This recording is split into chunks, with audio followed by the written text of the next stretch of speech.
Drink किसी को ये नहीं कहती कि आप जाके सेक्सुअल हरास करो. People should drink in their limits if they think that they can not control themselves. अगर आप गांव की बात करो तो वहाँ पे 13 साल 14 साल की उम्र में माँ बन जाती है. वहाँ पे तो पॉक्सो चलता नहीं है. वहाँ पे तो बच्चा पैदा करके फिर सीधे ही. रिसेंटली अभी कोर्ट केस एक चला है जहाँ पे 14 इयर्स की लड़की है and she got pregnant and she got childless है. उसकी फैमिली ने उसको फिर डिसोन कर दिया. गुड टच बैड टच तो आप करा रहे स्कूल में 1-2 बार करा दिया अपने साल में मैक्स. ज़्यादातर तो एक ही बार करा रहे होते हैं. But that is not sufficient. बच्चों को तो रोज ट्रेन करना है and that can be done by the parents. जो ट्रेनिंग जो है या राइट्स है जो कुछ भी अवेयरनेस लोगों को मिल जाती है लेकिन उस टाइम पे लोगों को समझ नहीं आता, चमकता ही नहीं है. फॉर एग्जाम्पल एक मूवी आई थी उसके अंदर आलिया भट्ट को उसके आई थिंक मामा या चाचा की somebody used to call chocolate खिलाऊंगा and then he used to do something and she did not know what it is. Sexual harassment होता क्या है लोगों को ये भी नहीं पता. मेल्स को भी उतनी ही ट्रेनिंग की जरूरत है क्योंकि उनको तो अगर पता ही नहीं है कि जो हम बोल रहे हैं जो हम कर रहे हैं वो एक सेक्सुअल हरासमेंट की डेफिनेशन में आता है तो वो तो बोल ही देंगे. फिर कंप्लेंट आएगी तो उनको तो पता ही नहीं कि ये क्यों आ गई. This podcast is divided into two parts, which is first is POXO and second is POSH. POXO and POSH are two important things. First is around the criminal offenses against a child which is under 18 and second is a civil law which is specifically at the workplace. So ये जो podcast है इस podcast के अंदर वो सारी की सारी if you're parent watch the first section and if you are working professional watch the second part because anything missed by you never know आपको कहाँ पे कौन सी चीज़ काम आ जाए. So do watch this podcast till the end. Why did you choose this field? I would like to know that. I feel as an advocate we're asking. No. You are an advocate. But why did you want to solve the problem of sexual harassment?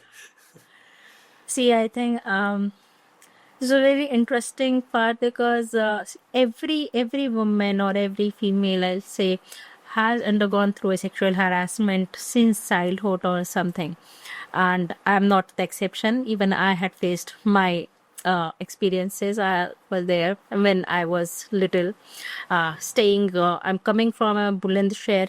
It's a two-tier city near Delhi only, and I was in joint family, a business family, and it's a small place, but we used to go out in a crowd and everywhere, or schools and everything.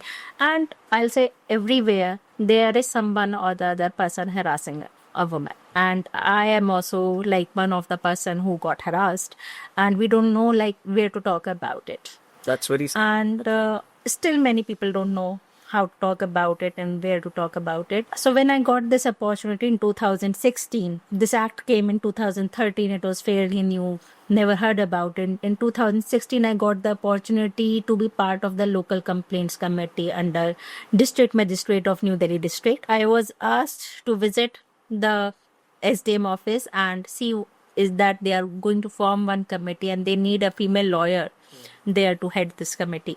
So I went there, I met the SDM and she informed me about this law. When I first read about it, okay, that I found it, that's a very good point which I need that. Because as an advocate as well, see, courts are my workplace. And in the beginning only, I had felt, I've been the victim, I'll say, not the victim, but I have been at the receiving end of being sexually harassed there as well. at the workplace. Yeah, why not? Courts, see, it's very common in courtrooms. In chambers. Typical situation बताइए chamber का थोड़ा सा बताइए. So in chambers or something. So I tell you what happened with me. So I joined advocate as a junior lawyer. I was fairly new in the field in my practice. There's something in somewhere around I think 2008 or 9, and he asked me, okay, that he had a good practice and his father was also in practice. He was also in the High Court. So I joined the High Court chamber of a lawyer, and he asked me that, okay, I am very busy. You work with my father. He has this and he'll teach you. And I was, okay, that's great. His father must be like my grandfather age at that time. We know when something is not right. And I used to accompany him to the court and the tribunals. And one day when he insisted me, okay, he'll drop me somewhere or anywhere, so I should sit in the front of the car, and he just keep touching me either on the hand or the thigh, and it was like within the first week only. one day he insisted me that, okay, where are you going? I said, I'm going to my parents' place in Noida. He said, no, I'll drop you then Noida. I said, I don't want to. I can go. But he said, no, I'm also going Noida. I'll drop you. He asked me and he said, ki, you look, your face is very familiar. You look like my first girlfriend. Seriously? Yeah, so some people may life, but it was very traumatizing. I was sitting in the front of the car with him and I was like clutching my bag like this, that I just want this ride to be over. I didn't say anything. Next day, I just hand over the files back and I say, I am not coming. Oh my god. So when I got to know about this law, this is what we needed at every workplace. Okay. So I said, why not to be the part of this committee? And that is how my first brush up with this law, the POSH law, and I read about it. And the whole experience came from from the complaints which we are receiving from local community. And we have a team of committee of 5 people there. One is from NGO background, and another is from also legal background. There's team office there. There's ex-officio member from the women and child development, and all are very knowledgeable. Apart from, because not everyone wants to go to court and file case. Like in the example which I gave you right now, which happened with me, I don't want to go and file a case against that person. I am there to practice. I'm there to work, not to fight with these people. I do not want to I want to spend my working as a lawyer, not as a litigant. I Yeah. understand that and understand that totally. With this, I started my journey in POSH, and then when the COVID came, then I got the opportunities, because that time suddenly the organizations become very active now because there's a lockdown, but they have to engage their employees. So there's a demand of trainings coming in. So I've been asked to give some trainings and everything. So then it again brushed up. So do trainings work? Trainings are very important. So this law full name, we are calling it as a POSH, but the full name is Sexual Harassment of Women at Workplace, Prevention, Prohibition and Redressal Act. So trainings is a part of prevention, and it's very important. How did POSH formed? What exactly is POSH and what is the story behind it? POSH actually came in 2013, but the story goes long back in 1992. So 1992, there was a ASHA worker. If you know about the ASHA or Sathin, they are the government employees who keep spreading awareness about the government schemes to their villages or their talukas or districts. So in 1992, there was an ASHA worker whose work was basically to spread awareness of the government schemes in her village, and her name is Bhavri Devi, and her work is about spreading the schemes of stopping of child marriages and education of girls and everything. Beti Bachao तब नहीं था ये, but 92 की बात कर रहे थे, तब बेटी बचाओ था नहीं था, but child marriages was very much prevalent, and we are talking in of Rajasthan. I see. This is the case of Rajasthan. So Rajasthan में child marriages are very prevalent, अभी भी हैं, उस टाइम पे तो बहुत ज्यादा थी. So she got to know that there's a marriage fixed of a 3 months old child. 3 months old. Girl child, yes. And she informed the government that this is going to happen, and it was happening in a very influential family. And she is a Dalit woman. Then her employers, who were the employer? Employer was the state, the government. They said, okay, then go and stop it. It's your work. She said, how can I stop it? See, I'm a Dalit woman, and they're very influential family of the village, and it's not in my power to stop it. I can inform you. But what was the response? आप काम पे आए हो ना, आपको काम करना था. Then it's your work. Go do it. What we can do it, like, okay, we can provide you 2 policemen, but even those policemen know the reality that they cannot stop it. They went there. She tried to stop, but obviously that was happening. तो वो हुई, शादी तो हुई. It was not done, but the family got very angry with her. How dare she, a Dalit woman? She came to our house in this occasion. Like, it's such an auspicious occasion. It's हमारे घर की बात ना, हम कुछ भी करें. Who is she to ask? And what happened? So after few days, when she was working in her fields in अपने घर के सामने, अपने husband के सामने, के साथ, she was working in her fields, and she was gag raped by 5 men of that family. including a minor. Minor. Yeah. So there was under 18? yes, under 18 child. He was also part of those 5 people. And her medical was not done. Her police complaint was not registered that time. Nothing was done. But then after few days, she got help from some NGOs. तो उनका criminal case चला. Medical तो नहीं हुआ, but FIR हुई. And you won't believe it, like the trial court, they acquitted all 5. Why?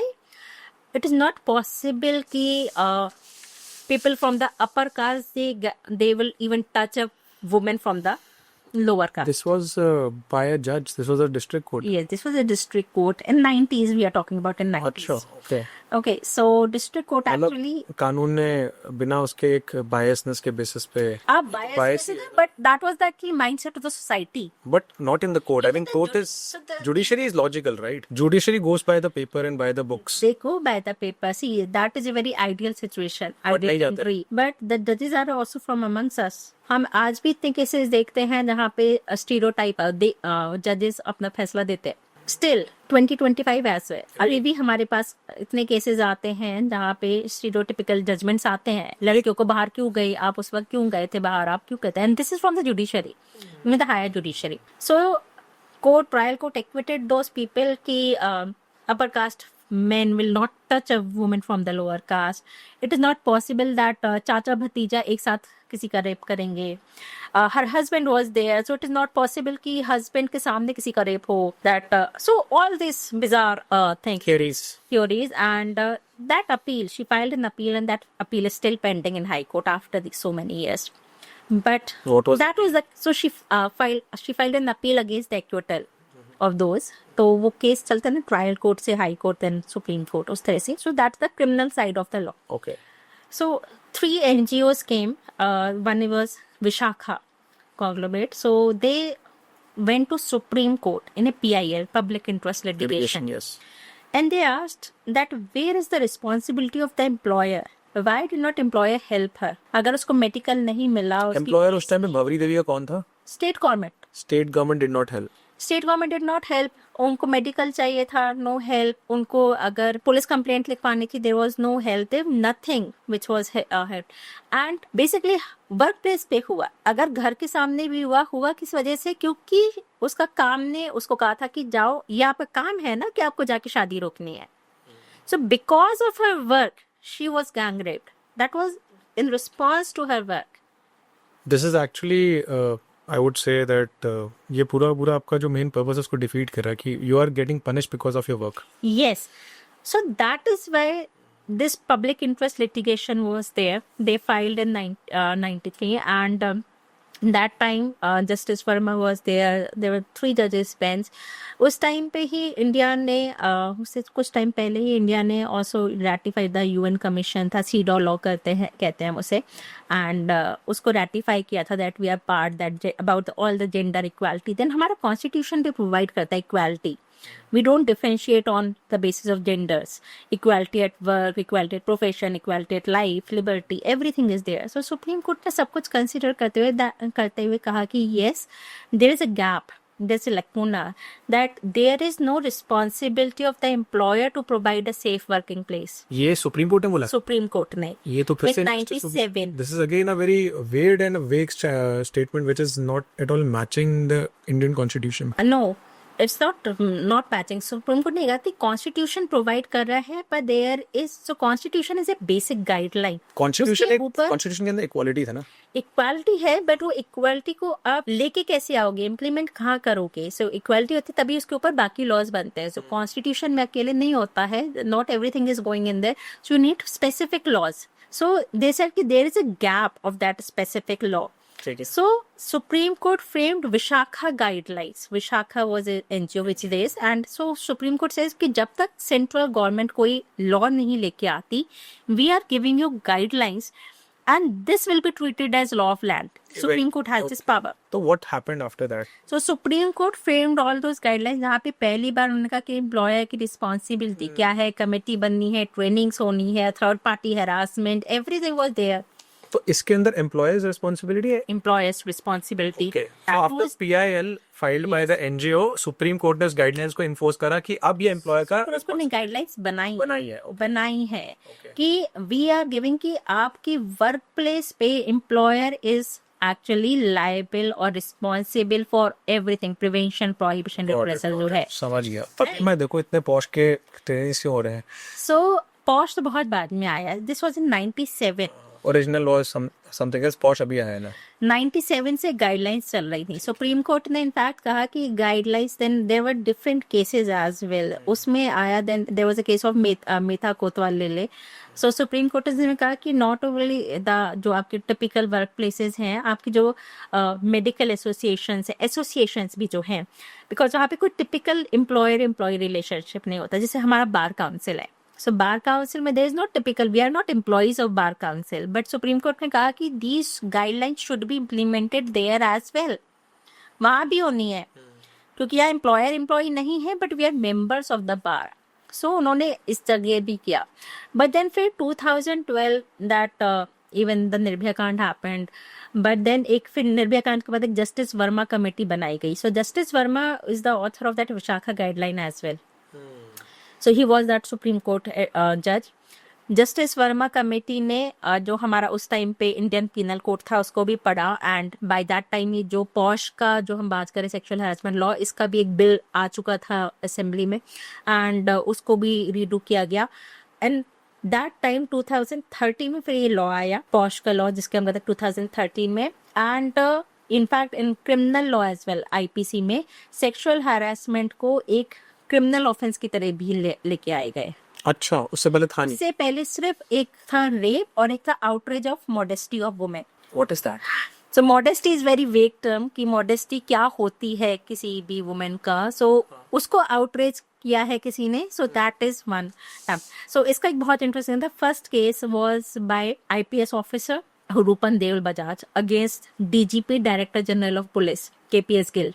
मैंने सुना है. यस, वो आईएएस ऑफिसर है जिन्होंने डाला था. What happened in that case? So yes, so that happened in that case. That was the first case under this कि रूपन देव बजाज ने कहा कि इस लॉ के अंदर आज तक कोई केस नहीं फाइल हुआ. उन्होंने पहली बार वो फाइल किया. Rehearsal was an IAS officer. She was IAS officer. He was IPS officer. हाँ, IAS officer, and Mr. Gill was DGP. हाँ, वो तो बहुत सी. Director general police. पंजाब में उन्होंने ऑपरेशन ब्लू स्टार एंड और सब में काफी किया, and everything was there. But he harassed actually physical harassment, sexual harassment. Drink किसी को ये नहीं कहते कि आप जाके सेक्सुअल हरास करो. It is on conscious mind. People should drink in their limits if they think that they can not control themselves. Drink is no, intoxicity is no defence कि हमें पता नहीं था कि हमने क्या किया.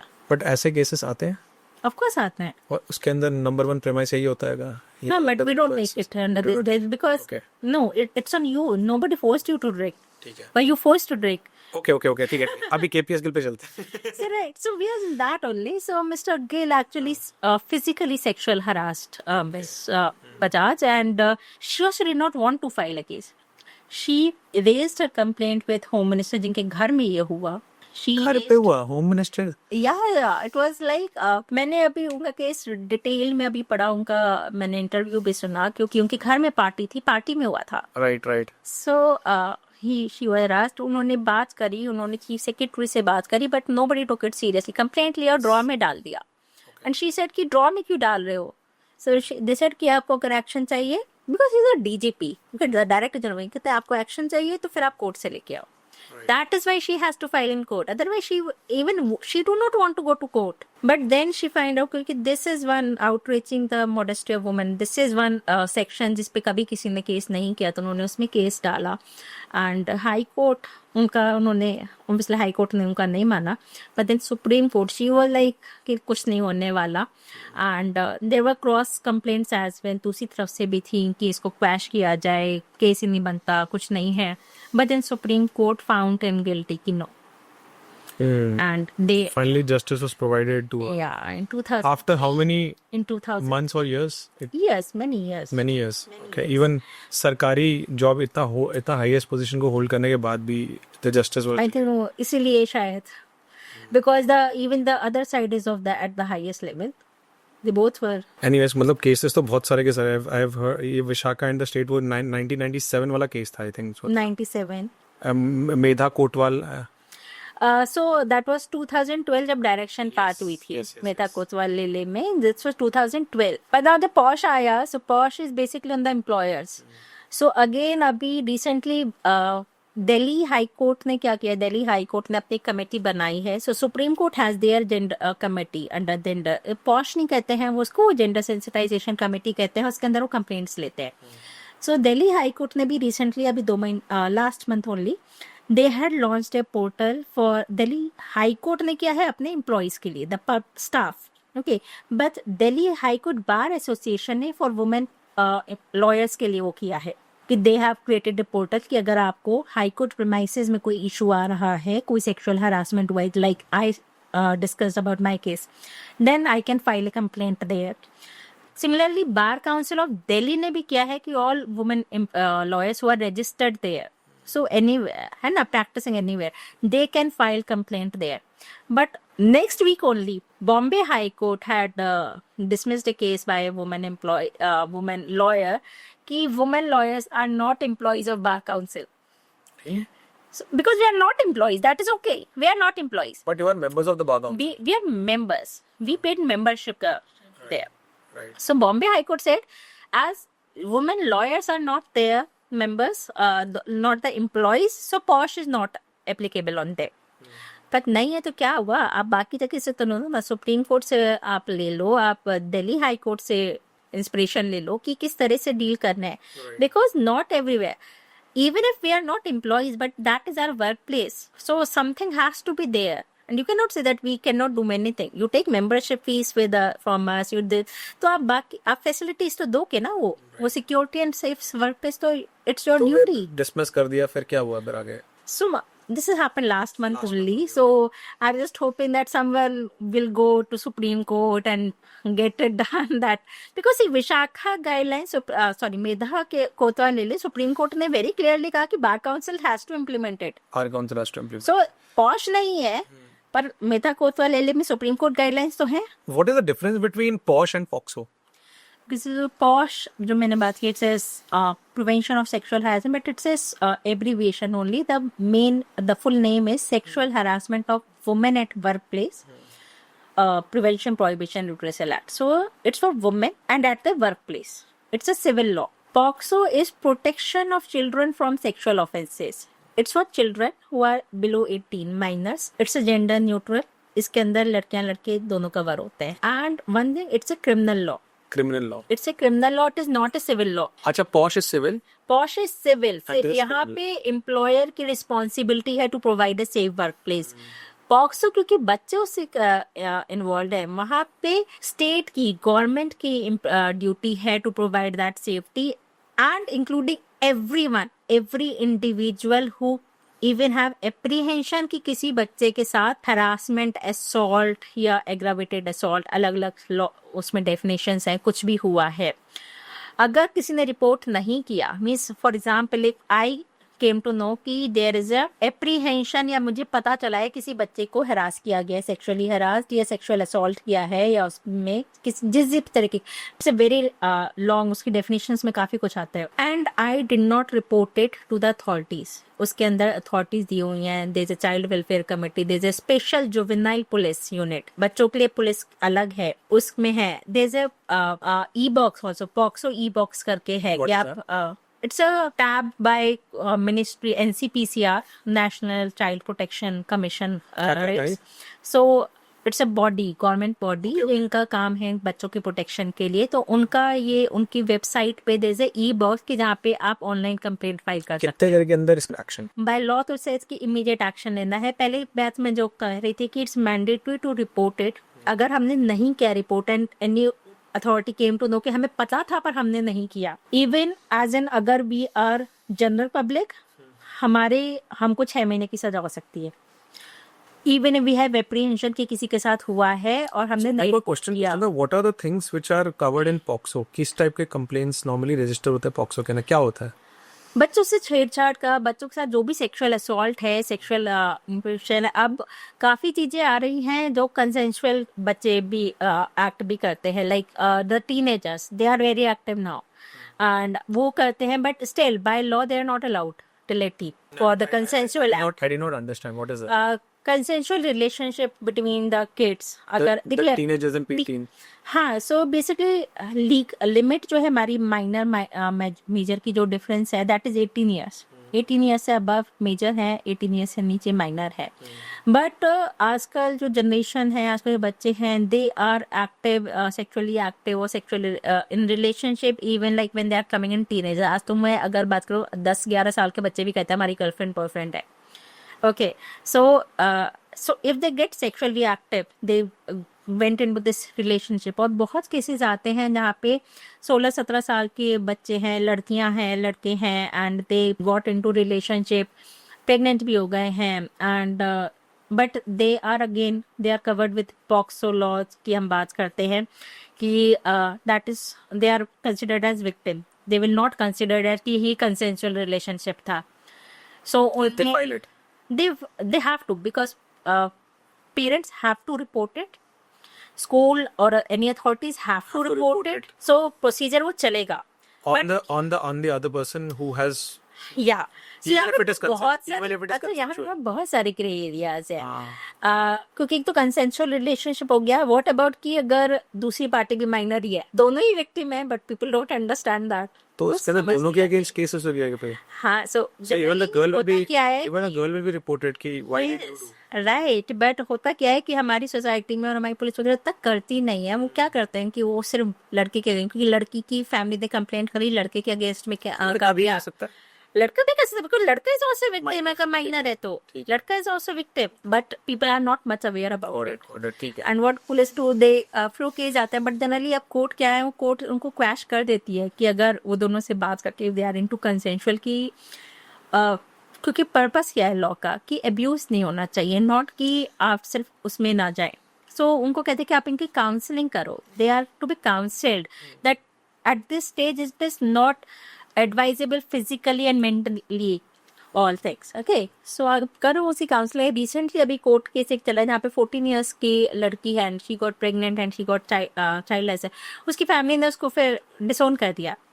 सो फैमिली के अगेंस्ट कोई केस नहीं डालता नहीं, फैमिली बच्चे आई थी, नहीं, फैमिली के अगेंस्ट केस नहीं होता, जस्ट इन केस बच्चा अगर वो हो गया तो फिर how does the family, why does, मतलब फैमिली क्या डिसोन कर सकते हैं बच्चे को ऐसे ही? And a child can't she raise a complaint against the family? Child तो जाना ही नहीं चाहती फैमिली के साथ, वो तो जाना चाहती है उसके साथ जिसके साथ उसकी उसने शोकल शादी कर ली। Okay okay okay. वो तो जाना ही नहीं चाहती, उसको किया फैमिली के साथ, फैमिली तो चाहती थी आ जाओ अब, देन की अब अबॉर्शन कराओ एंड जाओ and अच्छा, family was But she don't she want doesn't it. want. Okay. She don't want it, तो उसको फिर उन्होंने जो चाइल्ड केयर सेंटर्स है वहाँ किया, एंड देन गवर्नमेंट को उसकी रिस्पॉन्सिबिलिटी से काउंसलिंग कराई जाए, इसकी पढ़ाई कंप्लीट करवाई जाए, आगे इसको किया जाए, इसको पूरा काउंसिल किया जाए कि अभी भी अबॉर्शन के लिए टाइम है अगर तो फिर किया जाए। But she said no, I want to go ahead with this pregnancy, so it's her choice. That's very I would say that मतलब बड़ा ही अजीब सा सुन So के। हाँ, we have so many like Because ये complicated same to cases. Same situation अगर आप गांव की बात करो तो वहाँ पे 13 साल 14 साल की उम्र में माँ बन जाती है, वहाँ पे तो पॉक्सो चलता नहीं है, वहाँ पे तो बच्चा पैदा करके फिर सीधे ही। अगर अभी भी वहाँ चल रहा है, so see हमारी क्या सिचुएशन है अभी कि गांव वगैरह में भी 13-14 साल के ये चल रहा है। I know चल Still रहा है, happens, हाँ। but then Nobody again, stopping. nobody stopping, but वही है ना, अवेयरनेस की कमी है। I have one very important question. मैंने पॉश के ट्रेनिंग्स और कॉर्पोरेट ट्रेनर्स मेरे खुद के फ्रेंड्स हैं जो कि पॉश की ट्रेनिंग्स बहुत ज़्यादा करते हैं। पॉक्सो की training, I would say that POCSO right now is more important because POCSO आपका बचपन से स्टार्ट हो जाता है। बच्चे तो बचपन से हैरेस होते हैं, at an age they don't even have an awareness, and वही है कि वो गुड टच बैड टच का एक ट्रेनिंग करा देते हैं स्कूल के अंदर। इसके अलावा और जो बाकी ट्रेनिंग्स होती हैं वो आइडिया होती नहीं है। ट्रेनिंग है इसके अलावा? कोई बताई हुई, सो पॉक्सो में कोई ट्रेनिंग सही बताई हुई, but you know What are kind of हमें trainings? चाहिए ठीक गुड टच बैड टच एक लेवल तक ही होता है, but बच्चों के लिए होता है।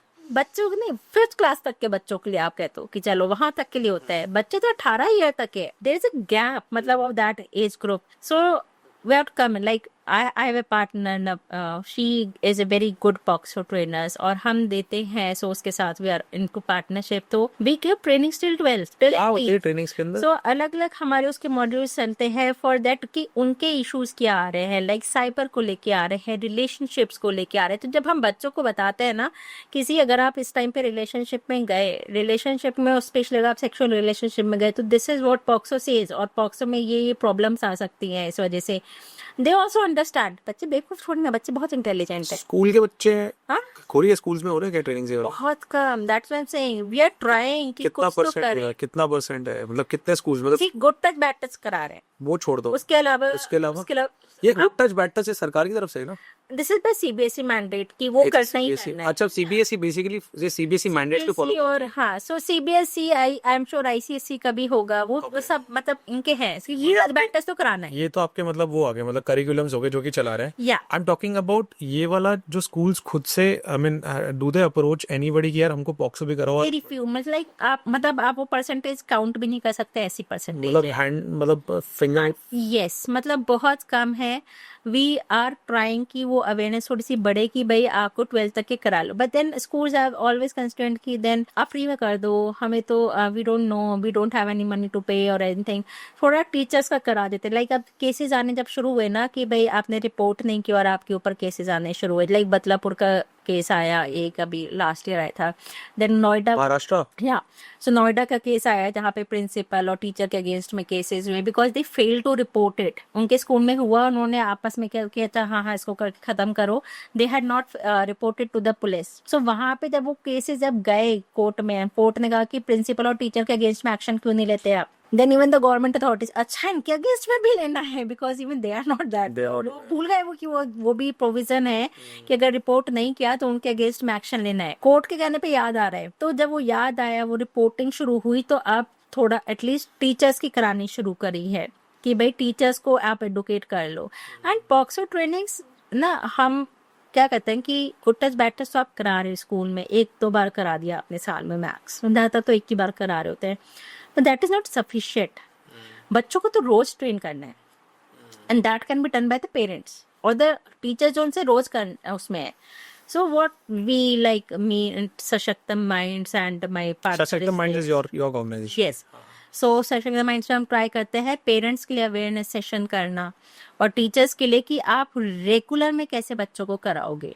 आरडब्ल्यूज इतने सारे पेरेंट्स के तो भरे पड़े हैं हाँ बट तो कराओगे आप नहीं कराते आप क्यों नहीं कराते फिर? वे आर तो trying we are approaching generally कोई रिस्पांस नहीं होता they are not interested why they are not interested? आपने बात करी किसी के साथ? हाँ हाँ बिल्कुल करना है क्या छोड़ने की क्या बात क्या नहीं है। क्या होता है पेरेंट क्या बोलता है या मतलब क्यों नहीं इंटरेस्ट बताओ ना जरा.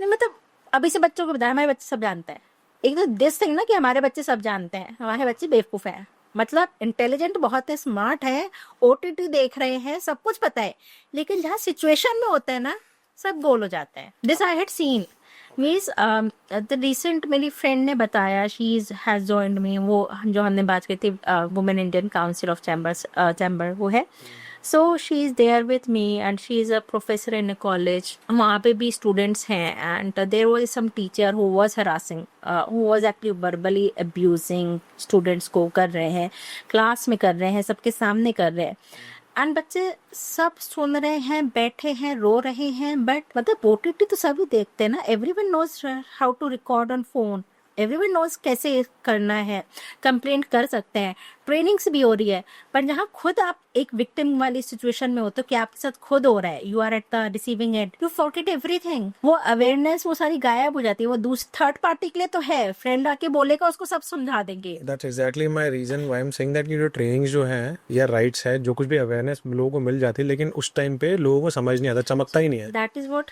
कि आप ट्रेनिंग कैसे दे रहे हो आप ट्रेनिंग में बता के रहे हो आप ट्रेनिंग में सिर्फ लॉ बता दे रहे हो कि लॉ है या ट्रेनिंग में कल्चर बिल्ड अच्छा मेरा क्वेश्चन ये है कि आप मेरे को ना एक सिनेरियो बताइए जहाँ पे ना बच्चे ना कहीं पर भी फॉर एग्जांपल एक मूवी आई थी उसके अंदर आलिया भट्ट को उसके आई थिंक मामा या चाचा की somebody used to call chocolate खिलाऊंगा and then he used to do something and she did not know what it is and that time she did not know that ये good touch bad touch है and things like that but हमें that नहीं बताया गया था अभी बचपन so that trauma was shown in that film और उसके अंदर एक सीन था जहाँ पे mummy was the one who said that मत बोलो बाहर जाके हमारा पूरा रेपुटेशन खराब हो जाएगा.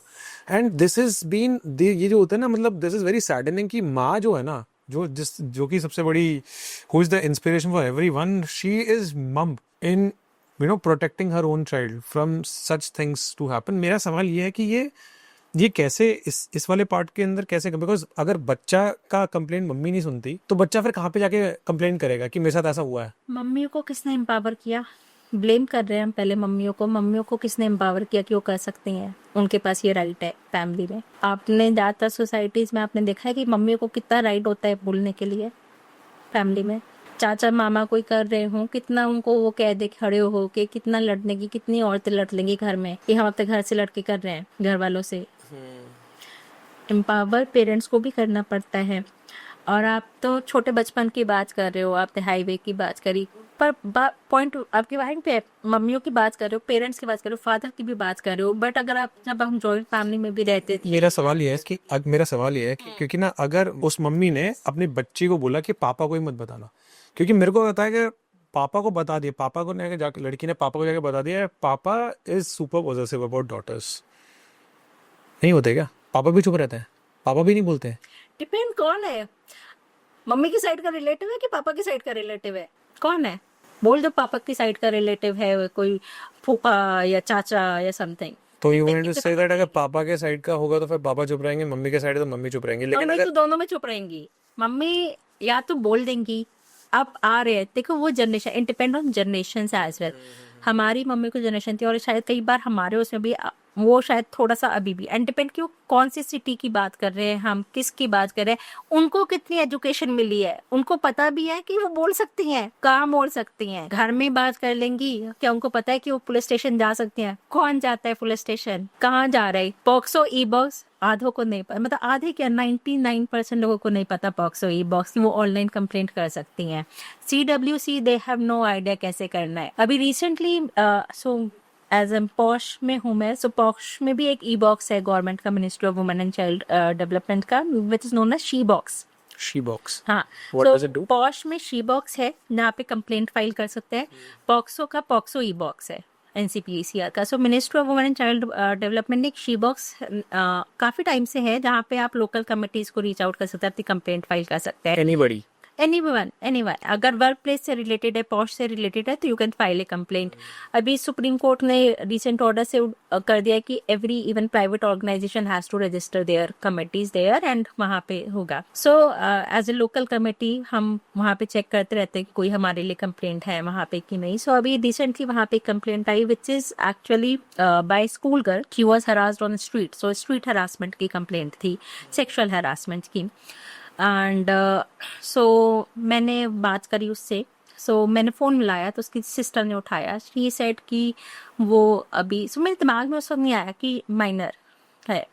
मैंने उसको फ़ोन मिलाया, फ़ोन नंबर वॉज देयर कि क्या कंप्लेंट है, क्या है. मैं कहा थोड़ा इनको बताऊं कि जी ये वर्क प्लेस रिलेटेड वाला इशू है तो हम इसको नहीं ले सकते. तो फ़ोन करके मैंने सोचा बताना ज़्यादा बेटर है. तो मैंने फ़ोन मिलाया, उसकी सिस्टर ने उठाया. शी सेड कि वो स्कूल गई है. And then I clicked mind, ये माइनर है इशू, मतलब वो 18 से कम की है. कहते हैं हाँ. मैंने कहा फिर मम्मी का है, मम्मी से बात करो. मम्मी कहते हैं मम्मी लेने गई है. मैं कहा ओके. फिर मम्मी का फ़ोन आया मेरे पास तो मैंने उनको बताया. पहले मैंने उनको बताया कि ये माइनर है. कहते हैं नहीं वो हो गया सॉल्व, वो डर गई थी इसलिए उसने कर दिया कंप्लेंट, बट अब मैं खुद लेने छोड़ने जाती हूँ, ऐसी कोई प्रॉब्लम नहीं है. मैंने उनको बताया कि ना लॉ है और मैंडेटरी लॉ है, मुझे रिपोर्ट करना है. मैं अथॉरिटी में बैठी हूँ यहाँ पे और आपकी बेटी ने मेरे पास अथॉरिटी में कंप्लेंट कर दी है इन राइटिंग. अब मुझे तो आगे इसको फॉरवर्ड करनी है पुलिस में या पॉक्सो में. एंड शी इज लाइक कि मैडम पर वो सॉल्व हो गया है, वो अब कोई प्रॉब्लम नहीं है. मैंने कहा बट आई हैव टू. मैं कहा आपने दे. फिर मेरे साथ में जो कमेटी मेंबर्स हैं, पूछा मैम हम क्यों कर रहे हैं. मैं because even they are not aware of POCSO, उनको पता ही नहीं है. मैं कहा मैम अगर हम नहीं करेंगे ना हमारे को 1 साल की सजा है. We are in authority, okay, we have to do it. I see. And फिर हम ढूंढ रहे हैं कि भाई वो चाइल्ड वेलफेयर कमेटी है कहाँ हमारी डिस्ट्रिक्ट की. फिर मैंने वहाँ पे ढूंढा, मैंने उनसे बात करी, उनको कहा कि कंप्लेंट आई है, हम आपको फॉरवर्ड कर रहे हैं, आप कंफर्म करो ये आपका ईमेल आईडी है. He confirmed and we forwarded it उसी दिन. हमने कहा ये आज की आज कर रहे हैं, अब आगे आपका काम है, हम बंद नहीं कर सकते कि अगर पेरेंट्स कह भी दें हमारी नॉलेज में आ गया, पर people don't know about it. Even the government authorities don't know about it. मतलब देख बेसिकली ये वाला जो आपके ऊपर है कि एक साल अगर नहीं हुआ, एक साल का वो हो जाएगा, तो आई थिंक ये वाला मेरे ख्याल से इवन स्कूल्स के अंदर भी होना चाहिए कि अगर तो है that is applicable on each and every individual. अच्छा मैं वही कह रही हूँ ना, हर इंडिविजुअल सिटीजन के ऊपर एप्लीकेबल है ये लॉ कि अगर आपकी नॉलेज में आ गई और आपने अथॉरिटी को इन्फॉर्म नहीं किया, अगर आप अथॉरिटी में तक खुद किसी अथॉरिटी में नहीं हो, जनरल सिटीजन, तो 6 महीने की सजा हो सकती है, और अगर आप अथॉरिटी में बैठे हो तो 1 साल की सजा हो सकती है. एंड दिस व्हेन मैंने पॉक्सो पढ़ा, मैंने थोड़ी ट्रेनिंग्स करी, तो मुझे पता है, बट जनरल में कहाँ पता चल रहा है, किसी को नहीं करते. और ये सबसे ज्यादा कॉमन होता है, ये सारे offences very very common offenses Yes, which that- are being buried under the carpet. That is what I am saying. लोगों को पता है. एंड अब तो थोड़े बहुत केसेस, मैंने एक केस आया था जिसमें उन्होंने पेरेंट के अगेंस्ट में पुलिस ने कंप्लेंट रजिस्टर करी. सो मदर ने, there was a domestic violence चलता था. Father was abusing, in fact father sexually abuse the child. आप बात कर रहे हो Real यस, और आप बात कर रहे हो कि फादर के बड़े पजेसिव होते हैं. So there are many cases जहाँ पे फादर खुद सेक्सुअली अब्यूज कर रहे हैं बच्चों को. एंड वहाँ पे वो कंप्लेंट करी. सो मदर ने जब 6-7 महीने, तो काफ़ी टाइम तक तो खुद ही डोमेस्टिक वायलेंस का अब्यूज वो शिकार थी. किसी तरह जब उनको टाइम मिला, किसी तरह से वहाँ से निकली, जब बेटी के साथ भी हो रहा है, खुद के साथ भी हो रहा है, she filed complaint with police. Police ने मदर के अगेंस्ट में कर दी कि आपने डिले से रिपोर्टिंग क्यों करी, आपने पहले क्यों नहीं करी. जब कोर्ट ने कहा वो खुद भी तो विक्टिम थी. अब वहाँ भी तो देखो, आप इसी को बना दे रहे हो. जब खुद उस सिचुएशन से निकली तब बताया ना.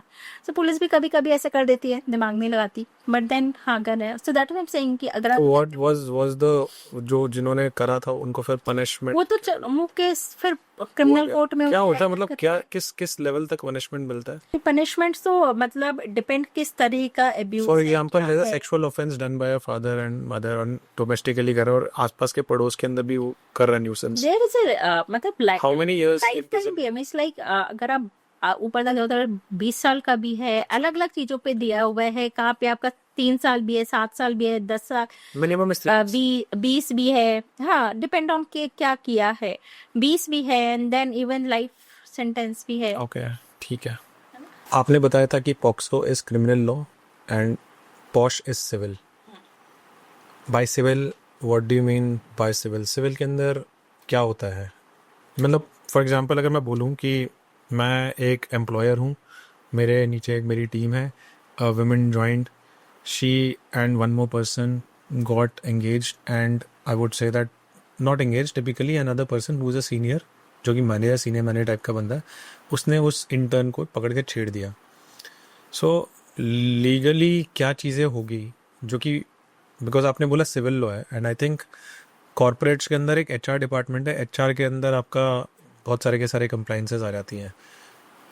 उसी के अंदर मेरे ख्याल से एक वन ऑफ द कंप्लाइंस होता है कि you should not be doing any of those things with your colleague and you should not be engage because there is a very लंबा टर्म्स एंड कंडीशन. जब आप नॉर्मली जब आप recruit होते हो तो एक लंबा सा टर्म्स एंड कंडीशन, एक डॉक्यूमेंट साइन किया जाता है. How strong those terms and condition are being followed in the organization? ठीक है ना, मेरा सवाल पहला बात ये है. नंबर 2, आजकल पॉश की जो ट्रेनिंग्स है बहुत ज़्यादा हो रही है. ठीक है ना, मतलब मैं देख रहा हूँ लिंक्डइन के अंदर पॉश की ट्रेनिंग्स हो रही है और पॉश के अराउंड काफ़ी ज़्यादा वो हो रहा है. मतलब इज देयर समथिंग, किसी ने पीछे से बोला है कि भैया करना, is it a mandate, otherwise तुम पीनलाइज किया है? बिकॉज कॉर्पोरेट्स डाल रहे हैं इस पे, they are putting a lot of efforts on posh trainings and I have people in my circle who do posh trainings and they are pretty good in their training. मतलब बहुत अच्छे अच्छे examples दे दे के समझाती है. मतलब मेजरली पॉश की trainings मैंने विमेन को ही लेते हुए देखा है.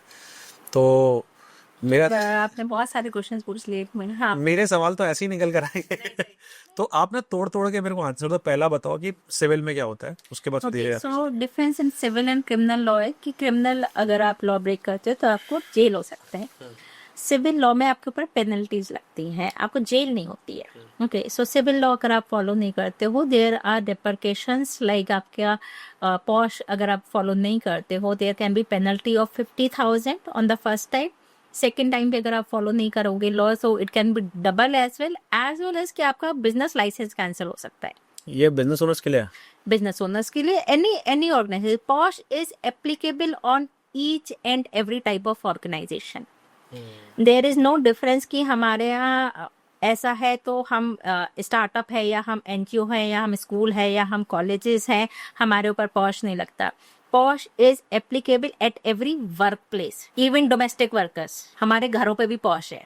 अच्छा, ये जो हमारे घर में जो हाउस हेल्प जो आता है, हाउस हेल्प से we are also covered under POSH, क्योंकि वो उनका वर्क प्लेस है.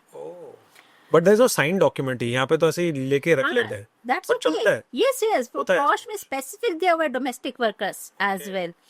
So Posh में हर तरह की वर्क प्लेस किसी भी तरह की हो, अगर एक एम्प्लॉयर एम्प्लॉय का रिलेशनशिप है, काम कर रहे हैं एंड तो वो वर्क प्लेस है, वो कवर्ड है. अब एम्प्लॉयर एम्प्लॉय में ये भी नहीं कि वो कॉन्ट्रैक्ट होना चाहिए, वो रुपए मिलने चाहिए, कुछ नहीं. इवन वॉलंटियर्स और इंटर्न, चाहे एम्प्लॉयर को पता हो या नहीं पता हो, बट कंपनी में आ रहे हैं, कर रहे हैं. who are the people who are decision makers, और you can say एक कमेटी बनती होगी पॉश के अंदर. हाँ, so I am telling you, so civil law है.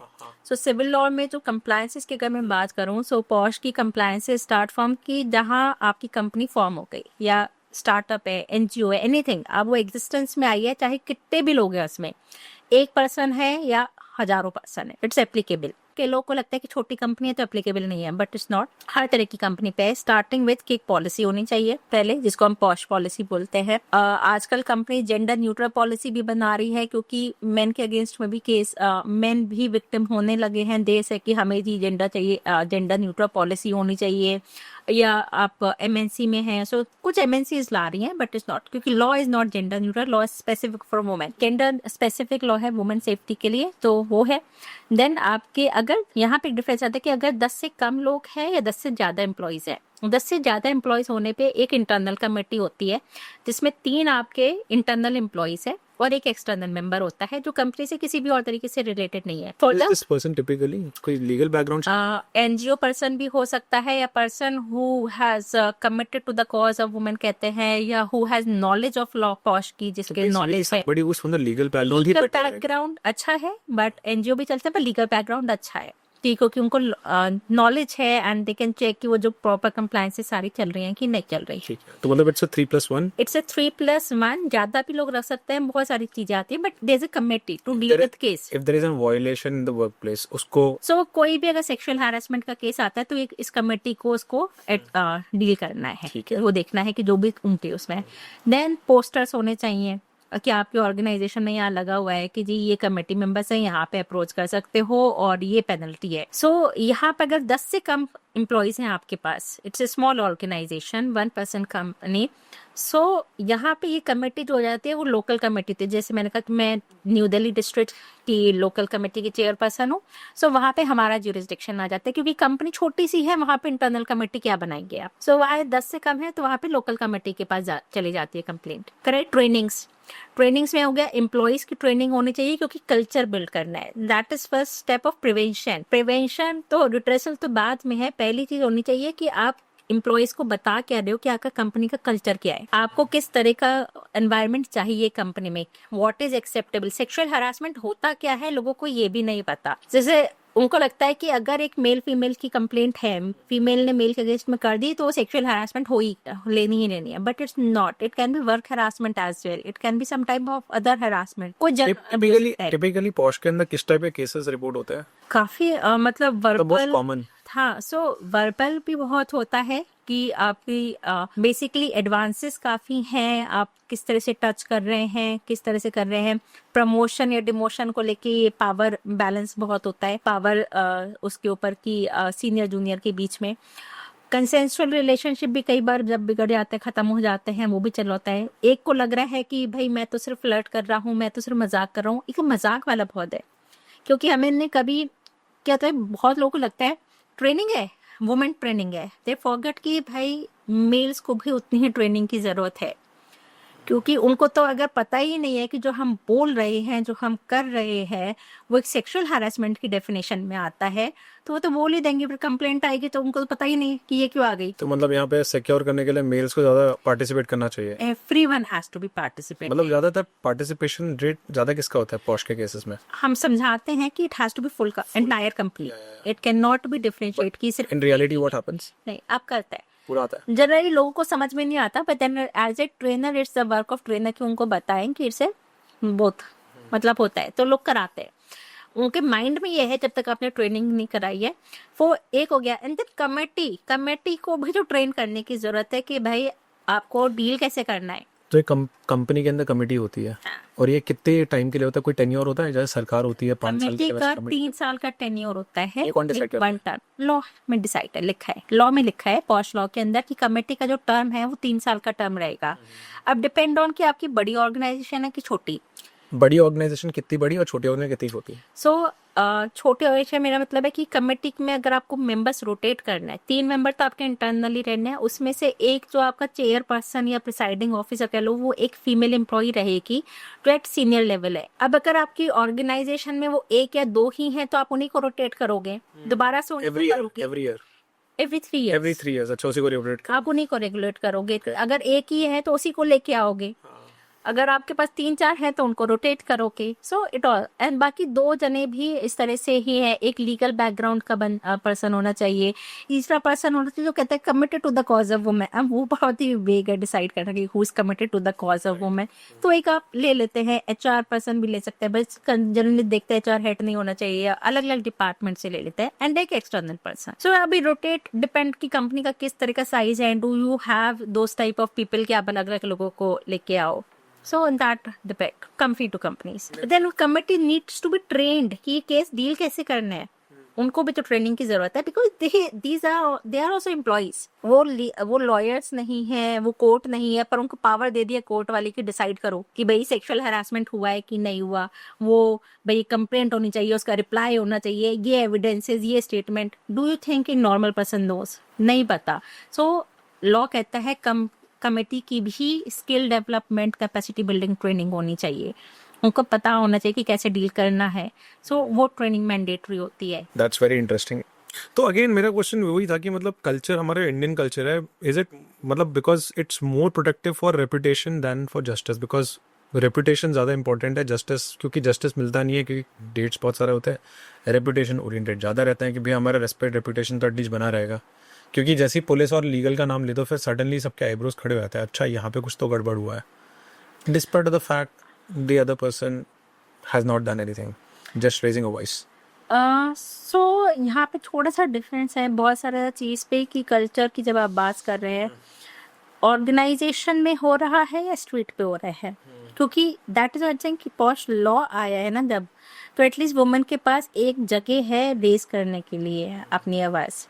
उससे पहले जगह नहीं थी। जो आपने कहा ना कि हम क्यों लेके आए हैं वुमेन के लिए और सारा, तो बैकग्राउंड मैंने ऑलरेडी दिया आपको। भवरी देवी का, we had Medha Kotwal, we had रूपन सिंह देव बजाज, और इतने सारे नाम हैं।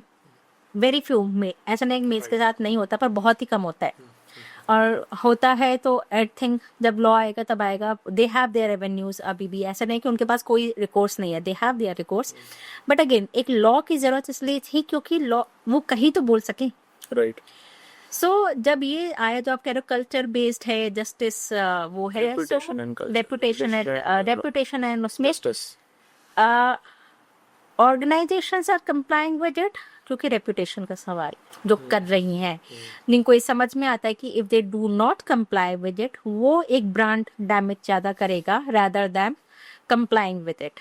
अगर ये समझ लेना ऑर्गेनाइजेशंस, तो आधी से ज़्यादा सॉल्व हो जाएंगे। आई थिंक सारी कंप्लाई करने रही, क्योंकि अब लोगों को पॉश धीरे धीरे समझ पता चलने लगा। ऐसी अभी 12-13 साल हुए, एंड अगेन आई से 12-13 साल, it's just fairly new law, अभी नया ही है, इसको इतना नहीं, हमारे लॉस बहुत पुराने हैं। ये 12-13 साल में अब इसकी थोड़ा सा रीच पड़ना शुरू हुआ है, लोगों को पता चलना शुरू हुआ है। सो अगर enforcing from the back on the corporates, पीछे से ऑर्गेनाइजेशंस के ऊपर कौन एनफोर्स करे सारी चीजें? डिस्ट्रिक्ट ऑफिसर्स, डिस्ट्रिक्ट मजिस्ट्रेट जो कहते हैं। So there are see it's a central legislation, so central government का है। 2 स्टेट गवर्नमेंट्स के अपने अपने हैं, और हर स्टेट गवर्नमेंट्स में हर डिस्ट्रिक्ट का जो उसका एनफोर्सिंग ऑफिसर है वो डिस्ट्रिक्ट मजिस्ट्रेट या डिस्ट्रिक्ट ऑफिसर का उसका टर्म दिया हुआ है। कैन बी DM और SDM और ATM। District probation officer, UP में डिस्ट्रिक्ट प्रोबेशन ऑफिसर होते हैं, they are the authorized people. So government उनको ऑथराइज करती है कि टू चेक कि लॉ इम्प्लीमेंट हो रहा है कि नहीं हो रहा है। सो अगर नहीं हो रहा, तो अभी देखना न्यूज़ में कितने केसेस आ रहे होते हैं, अब हम पढ़ रहे होते हैं कि इस कंपनी के उसमें ये हो गया, इन्फोसिस का आया है, टाटा का आया है, TCS के आए हैं cases. So they all are brand damaging, they are harming the reputation, major brand right. So अगर ऑर्गेनाइजेशन से नहीं कि पॉश कंप्लायंस करने में ब्रांड बिल्ड होती है, तो करो, तो फिर करना है चाहिए, बिल्कुल करना चाहिए. कि देन, बिकॉज वहां पे अगर आप कंप्लाई कर लेते हो देन ये जैसे पॉइंट की कॉन्फिडेंशियल भी रहता है, because posh is a confidential process. Posh is a confident process, yes. It's an internal company process, it's a confidential process and it's a power given to the organization कि आप internally इस चीज को decide कर रहे हो. Your आपका attrition rate बढ़ता है कि आपके जो कंपनी के एम्प्लॉयज हैं वो रुकेंगे कि भाई हमारी कंपनी सुनती है हमारी. You don't have to spend so much कि हम रीहायरिंग करते रहे, लोग बहुत फायदे हैं आते रहे. इसके, बहुत फायदे. बहुत फायदे हैं. आपके कंपनी के जो एम्प्लॉयज है वो लॉयल होंगे. Yes. They will be talking about your company in a good way. They will be saying that इस कंपनी के अंदर मैं कितने भी साल निकाल दूंगा, it will be a very just, it would be a good company, a just company. They want to work, they want to work, they will because normally employees छोड़ते एम्प्लॉयर्स को नहीं है, मतलब कंपनी से नहीं छोड़ते, एम्प्लॉयज को छोड़ते हैं. राइट. सो अगर नहीं सुनेंगे, जैसे हमने डिस्कस किया रिगार्डिंग द एसोसिएशंस टाइप, तो छोड़ के जाएंगे ना. And they will tell other also कि मेरा एक्सपीरियंस अच्छा नहीं है, they won't listen, so I am leaving. अच्छा, एक बात बताइए, ये जो वर्क प्लेस हैरेसमेंट है, ये वाले ये पॉश के अंदर नहीं आता ना, work place harassment? If it is not sexual in nature it won't come under posh. Posh में सिर्फ सेक्सुअल हरासमेंट आता वर्क है. प्लेस हैरेसमेंट किसके अंदर आता है? It will undergo HR grievance. But वो सिविल लॉ के अंदर आता है. हाँ, ऐसी सिविल लॉ में. अब प्राइवेट क्रिमिनल ऑर्गेनाइजेशन लॉ में क्यों नहीं आ सकता? बिकॉज अभी रिसेंटली ईवाई की एक एम्प्लॉय थी, वो मर गई थी, जिसकी डेथ हो गई थी. एक ईवाई की एम्प्लॉय थी, इसकी डेथ हो गई थी. That happened because of extreme stress and anxiety given to her on a work place. And parents wrote everything but कुछ नहीं हुआ, बिकॉज ये सिविल लॉ है भैया, गया तो गया, कोई बात नहीं. सिविल लॉ भी नहीं है. तो फिर किसके So, जरूरत है? tell you, सिविल लॉ मतलब आप कह सकते हो कि थोड़ा बहुत है. प्राइवेट ऑर्गेनाइजेशंस पे के लिए लॉज जो है ना बहुत कम है. लाइक कॉन्ट्रैक्चुअल एम्प्लॉयज नहीं है, अभी कोई डिमांड करो या तो लेबर लॉज में थोड़ा आता है, but not every employee covered under labour law. Labour की कैटेगरी वाले एम्प्लॉयज अलग कॉन्ट्रैक्चुअल protection में है. कॉन्ट्रैक्चुअल अलग होता सो लेबर क्लास में वो है. Managerial levels are not under following even the labour class. So उनके जो है वो कॉन्ट्रैक्ट बेस्ड सिस्टम चल रहा है. अब कॉन्ट्रैक्ट्स में वर्क प्लेस हरासमेंट से स्ट्रेस, एंग्जाइटी, ये सारी चीजें नहीं आ रही. आती नहीं है. नहीं आती. इसका होना नहीं चाहिए क्या कोई लॉ? बिकॉज हमारे भारत के अंदर तो इतने सारे के सारे जो लोग हैं इस टाइम पे एकदम आई डोंट नो, मतलब अगर इस तरह से अगर हम लॉ लाने लगे इस चीज के लिए. अभी लास्ट वीक का न्यूज था कि कोर्ट में this a fairly new person था, वो पहली बार अपीयर, पहली दूसरी बार शायद, basically new lawyer. He was appearing before Bombay high court और जहाँ कोर्ट से डांट पड़ी, वो बेचारा फेंट हो गया. क्यों स्ट्रेस, एंग्जाइटी, फेंट? कोर्ट से डांट पड़ गई. सो अगर हम इन चीजों पे लॉ लेके आएंगे, एवरी हम हर कोई के उसी में होगा, फिर कोई काम ही नहीं करेगा. तो कोई काम नहीं होगा. फिर हर कोई केस फाइल करके सिर्फ कोर्ट्स में यही होगा. अगर इस चीज पर मेंटल हेल्थ पे लेके आओ, मुझे मतलब I was thinking, this is my thinking, may be obviously अगर आप मेंटल हेल्थ प्रोफेशनल से पूछोगे तो शायद डिफरेंट उनका व्यू पॉइंट होगा. बट अगर मुझे लगता है कि अगर हम जजेस के डांट सुनते थे, हमें हमारे सीनियर्स कहते थे मोटी खाल कर लो अपनी, है ना, क्योंकि ये है एंड इससे हम सीखते हैं. अब अगर हम इस चीज पे किया, मुझे डांट दिया, मैं फेंट हो गया, देयर आर न्यूज कमिंग कि पेरेंट्स ने डांटते, कुछ हो गया, बच्चों ने सुसाइड कर लिया. हाँ, बहुत हो रहा है. लाइक आप अभी जो ईवाई के दिया, उसने सुसाइड कर लिया. स्ट्रेस, नहीं, वो सुसाइड नहीं कर रहा, she died, heart attack, something like that. हाँ, बट अगर इस तरह से आप उसमें, मतलब ये एक बहुत सारे, I think mental health professional will be the better person to deal with this, क्योंकि जिस तरह की अपब्रिंगिंग हो रही है, जितना हमारे बच्चे आजकल मुझे लगता है बहुत ही सॉफ्ट स्पोकन नहीं, I think this different, because यहाँ पे हुआ था, प्रूवन था कि she was working for more than 18 hours in a day. She has acute stress on her and she was acute, मतलब उसको बोल के रखा कि ये हो जाना चाहिए, मतलब उसके ऊपर भर दिया था बहुत ज्यादा. And that was one of the cases which actually got the entire nation's attention. And there have been employees who are very good in their work, but they are burnt out. Because आपका अगर average भी लेके चलोगे ना, मतलब 100 में से, मतलब 10 में से, मतलब 2 लोग हैं जो बर्न आउट में जा रहे हैं और बाकी 8 एवरेज या बिलो एवरेज परफॉर्मेंस देंगे, लेकिन उनको सैलरी मिल रही है. बिल्कुल उसकी तरह काम करे। तो आप बोल रहे हो मोटी खाल, इन लोगों मोटी खाल तो है लेकिन फिर बेचारों की पतली खाल हो जाती है। These guys will be So I think mental health professional will be the better person to deal with this. ठीक है, नो प्रॉब्लम नो प्रॉब्लम। मेरे को एक सवाल पूछना था कि what are the rights which men have if they are falsely accused? Falsely accused में they have similar right as अगर उनके अगेंस्ट में केस होता है। So falsely accused में this is one law जहाँ पे लॉ में ही दिया हुआ है कि फॉल्स कंप्लेंट के ऊपर भी सेम एक्शन होगा। अगर कंप्लेंट प्रूव हो जाती है तो कॉन्वेक्ट होगा। अगर मैं को मेरे अगेंस्ट मेरे को ऊपर डाल दिया, ठीक है ना, तो मेरे को कैसे मैं आपसे नहीं, सो पहली चीज वही मैं आपको बता रही हूँ कि कंप्लेंट आई है, कंप्लेंट को हम जो कमेटी है वो इंक्वायर करेगी, मतलब रिप्लाई लेगी। अगर आपको लगता है जिसके अगेंस्ट अभी कंप्लेंट है, इफ दे फील कि it's a false complaint, so please remember कि अपने रिप्लाई में लिखो कि वो फॉल्स कंप्लेंट है और क्यों लगता है, और उसके रीजन भी दो ना फिर अपने पास, क्योंकि आपका एविडेंस तो आप ही दे सकते हो कि आपको क्यों लगता है कि वो फॉल्स कंप्लेंट है। कि मैंने इसे काम करने के लिए कहा या मैंने इसे PIP पर डाला, that is why she has filed a complaint against me. Reason हो गया ना फॉल्स कंप्लेंट करने के लिए। अगर सिर्फ कह देने से फॉल्स नहीं होती, फॉल्स आ रहा है तो दिस मीन्स रीजन है। You give that reason in your reply, and अगर आप रीजन दे रहे हो तो दिस मीन्स आपके पास कहीं ना कोई एविडेंस होगा उस चीज का भी कि देखो मैंने इसने अप्रोच किया था या मैंने अप्रोच किया था तो ये रिप्लाई आया था कैसे। प्लीज ये जो डिसअपियरिंग मैसेजेस वाला है ना, इसको ना स्विच ऑफ करके रखो। अगर आपको सही रखना है तो आप तो डिसअपियरिंग मैसेज मैं वो कहती हूँ जब आप ट्रेनिंग देते हो ना, these are the points which we give in culture building and evidence में भी, पूरा रहता है एविडेंस में भी कि वो व्हाट्सएप चैट हो कहता है जी डिसअपियरिंग मैसेज है सारी वो है, टेक अ स्क्रीनशॉट। अगर आप थोड़ा भी कूल माइंड होके अवेयरनेस में देखोगे ना, you will get evidences and witnesses साथ में। फर्स्ट केसेस में अगर हम बात करें तो अगर आप वो अपना पहले एविडेंस दो, फिर इंक्वायरी में वो एस्टैब्लिश हो जाता है तो same recommendations will go against the complainant also कि वो सस्पेंशन, टर्मिनेशन, काउंसलिंग जो भी है, जो अगर केस प्रूव हो जाता। प्रूफ किसके अंदर होता है कि 100% के अंदर 100% ही प्रूव होता है कि ये सारे के सारे नहीं, आधे टाइम तो क्योंकि एविडेंस नहीं होता, कई बार हमें विटनेसेस भी नहीं मिलते हुए, तो वो प्रोबेबिलिटी पे, क्योंकि ये लॉ ऐसा है कि जो this does not require beyond reasonable proof. This is law जो प्रोबेबिलिटी पे चलता है कि कितनी प्रोबेबिलिटी है कि ऐसा हुआ होगा। सो उसके बेसिस पे दैट इज वाई जो रिकमेंडेशंस भी है, दिस इज नॉट कि आया तो हमने टर्मिनेट कर दिया। वी हैव रिकमेंडेशंस का पूरा स्पेक्ट्रम है, लाइक कि आप सिर्फ काउंसलिंग दे रहे हो, वार्निंग दे रहे हो, अपॉलजी दे रहे हो,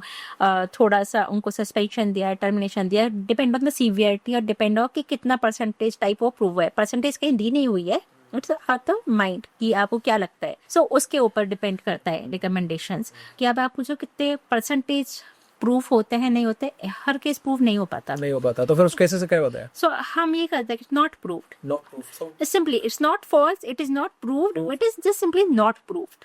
वो होता है। एंड टिपिकली कितने नॉट प्रूफ होते हैं? अगर मान के 10 केसेस है उसमें नॉट प्रूफ कितने होते हैं? अगर मैं वही कह रही हूँ, अगर कमेटी अच्छे से कर सके, फिर कमेटी पे आ गई। मैं वही कमेटी इज द पॉइंट ना कि वो उसी का काम है ना। ओके, जो कमिटीज होती हैं टिपिकली वो फॉर्म करते हैं जो कि ऑलरेडी ऑर्गेनाइजेशन के अंदर काम कर रहे हैं, 3 एम्प्लॉइज उसकी और एक बाहर। They are a part of the organization. Yes, possibility कि जिस बंदे ने किसी भी टाइप का हैरेसमेंट करा है, they are in good terms with the association member of the committee members, हो सकता है कि नहीं हो सकता है? Obviously that happen. So obviously बात है कि वो बोलेगा कि देखो तुम्हारा केस आएगा मेरी तरफ and you know please ensure that you know this is taken care. तो फिर इस कमेटी का फायदा क्या है? क्योंकि ऐसा अगर and how do you say that ये जो बंदा है जिसने करा है, how do you prove that he is guilty? How do you prove that he is guilty? पहली चीज आपने कहा कि कमेटी मेंबर्स जो हैं वो जानते, हो सकता है ईदर ऑफ द पार्टी, चाहे वो कंप्लेनेंट को जानते हो चाहे वो जिसके अगेंस्ट में कंप्लेंट है उसको जानते हैं। सो ऑब्वियसली एक टिपिकल ऑर्गेनाइजेशन के अंदर ये होता ही है कि हम सबको जानते हैं। That is why I said कि ट्रेनिंग अगेन कमेटी की भी जो ट्रेनिंग होती है उसमें हम बताते हैं बायस्ड कि बायस्ड अप्रोच क्या होती है क्या नहीं होती। उसमें एक बहुत बड़ी चीज ये है, डिपेंड ऑन द किस तरह की ऑर्गेनाइजेशन है, कितने employees they have to spare. पहले चीज यही होती है कि क्या आपको कोई प्रॉब्लम तो नहीं है कमेटी मेंबर्स से, क्योंकि कई बार वो कह सकता है कि ये जो कमेटी मेंबर बैठा हुआ है XYZ he is close to the other party, so I believe कि ये जो है ये उसी के फेवर में देगा।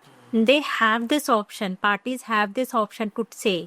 सो change this member, I do not want to. अब 4 में से जो कमेटी मेंबर मैंने बताया 4, उसमें से सुनने के लिए, कंप्लेंट सुनने के लिए 3 ही मैंडेटरी हैं। 3 है तो सुन दी जाएगी। तो आप एक पर्सन को हटा सकते हो, एक्सेप्ट द जो चेयरपर्सन या प्रिसाइडिंग ऑफिसर है, वो नहीं होंगे तो उसकी जगह दूसरी आएगी। Presiding officer has to be there, but उसके अलावा एक पर्सन को आप कर सकते हो। एक्सटर्नल मेंबर हो गया, प्रिसाइडिंग ऑफिसर हो गया और एक पर्सन और हो गया। 4 में से मिनिमम 3 होने जरूरी है। Parties have this right to say कि मुझे ये पर्सन से प्रॉब्लम है या I do not want this person to be in committee, क्योंकि they are biased or they can be biased. there's a right for the person. Yes, they have this right. And then employer क्योंकि committee बनाता है, employer को कह सकता है, writing में कह सकते हैं, कमेटी को भी सीधे कह सकते हैं, and then that person needs to be changed, otherwise this can be और ये कितने टाइम changed. See, पूरा प्रोसेस जो है वो 90 डेज का प्रोसेस है कंप्लेंट करने के कंप्लेनेंट लिए। जो है, फॉर एग्जांपल मैंने कंप्लेन करा, मेरे को पता चल गया कि this person who is there is already in good relations with the other person, और मेरे फेवर में जाएगा नहीं, उसके फेवर में जाएगा, और मैंने कंप्लेन फाइल करा अगेंस्ट द कमेटी। ये कमेटी का जो बंदा है, इसको जो चेंज करना है, वो कितने दिन में change It has to be like within 1 or 2 days, क्योंकि है ना, I tell you why, because जो प्रोसीजर दिया हुआ है, इसमें दिया हुआ है कि कंप्लेंट आते ही 7 डेज के अंदर मैक्सिमम आपको दूसरी पार्टी को नोटिस भेज देना है कि आपके अगेंस्ट में कंप्लेंट है, इसका रिप्लाई दो। सो वो 7 डेज के में ही आपको चेंज कर देनी है, राइट? फिर ऐसे रिस्पोंडेंट अगर आए, वो कहे कि अरे ये तो कंप्लेनेंट का फ्रेंड बैठा हुआ है, so even he can say कि उसको 10 दिन में अपना रिप्लाई फाइल करना है, सो 10 दिन से पहले वो कह सकता है। सी, प्राइवेट ऑर्गेनाइजेशन में जल्दी काम होता है, क्योंकि वहां पे they don't have the luxury of time, क्योंकि पूरा जो कंप्लेंट सुनने का, सारे विटनेसेस, एविडेंस वगैरह सब कुछ कर के 90 डेज मैक्सिमम टाइम है कंप्लेंट इसको मतलब डिसॉल्व कर देने का, खत्म करने का। सो 90 डेज के अंदर सारी चीजें होती हैं। So private organization work fast. ये जो कमेटी है, इसके अंदर क्या, कैसे आप डिसाइड करते हो कि कमेटी के अंदर हम इसी को ही रखेंगे as the main presiding officer, as one person, first in command, second in command, and how do you? There are no commands. मैंने आपको बताया कि presiding officer has to be senior female employee, one senior female employee किसी ने भी। सो अब depend कि आपकी कंपनी में कौन है, किसको है, कौन समझ में आता है, किसको समझ में आता है लॉ, किसको थोड़ा लॉजिकली है, कौन अनबायस्ड टाइप से है।